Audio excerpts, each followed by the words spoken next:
In 1996, Navjot Singh Sidhu kicked up a storm by walking out of India's cricket tour of England and flying home after a fight with his captain Mohammad Azharuddin.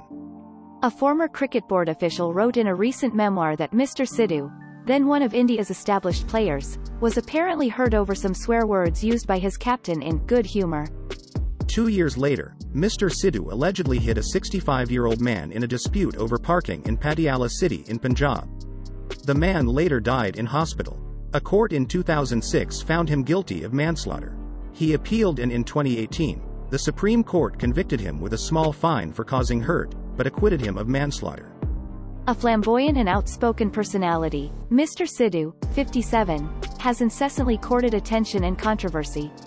Earlier this week, he caused a political kerfuffle in his latest avatar as the chief of the Congress Party in Punjab, one of the 3 states where India's main opposition party is in power.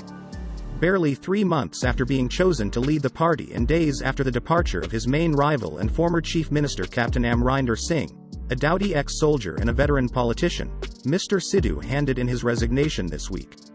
He is apparently peeved over inappropriate appointments in the government of new Chief Minister Charanjit Singh Channi. Mr. Sidhu's actions have left the party leadership red-faced and provoked memes. "I am willing to sacrifice anything but will stick to my principles. I do not hanker after any posts," he said after quitting. Mr. Sidhu's critics disagree. They say that after 17 years in politics, first with the Hindu nationalist BJP and currently with the Congress, he remains an impulsive and self-centered politician. He's a very unusual politician. He's not very seasoned, speaks out of turn, isn't a team player, doesn't weigh his words and is temperamental, says Ashutosh Kumar, a political scientist. Mr. Sidhu's friends describe him as a protean maverick who has successfully straddled a number of careers. He's been an international cricketer, a TV commentator, a permanent guest on India's biggest comedy show and a judge on others, and a reality TV contestant. A peacenik, he counts Pakistan Prime Minister Imran Khan among his friends. "My friend Imran Khan has made my life successful. He separated politics from religion," he once said.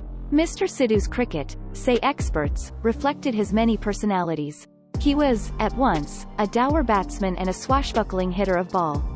To improve his performance, he never went to parties, movies or followed any other despicable habit, a news magazine once wrote while listing his lesser-known qualities. Mr. Sidhu is also deeply religious, and a vegetarian.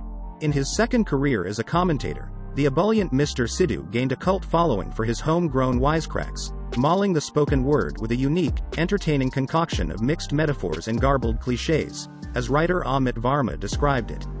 Take some examples of Sidhisms, as his sayings are famously called: "Positive anything is better than negative nothing," and "An idle mind is where mischief hatches eggs."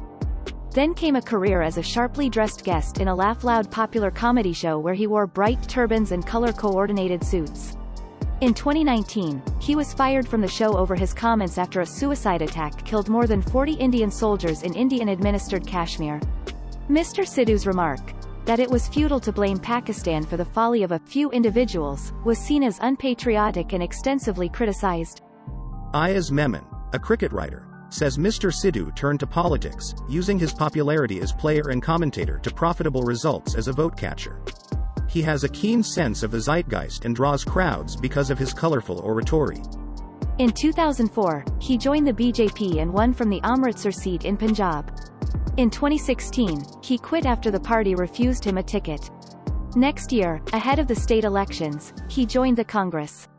He's highly ambitious and appears to have miscalculated his moves with his latest resignation, says Rahul Verma, a fellow with the Delhi-based Center for Policy Research. With state elections barely 5 months away, Mr. Sidhu has positioned himself as a politician of principles who wants to save Punjab. The northern state is in ferment. Farmers are protesting planned market-friendly reforms. A continuing fallout of the 2015 desecration of the Sikh holy book remains an emotive issue with local people. Drug abuse is high. There's deep-rooted corruption with politically connected cartels running lucrative businesses. Mr. Sidhu himself remains untainted by allegations. "If I have to clear the muck, then I have to stay in the muck," is one of his trademark wisecracks. But the latest actions of the enfant terrible of Indian politics have embarrassed his already beleaguered party no end. His critics say he remains unhappy that he hasn't been made the chief minister. Mr. Sidhu is a man in a hurry, Ashutosh Kumar says. He has to learn to be patient and be less entitled.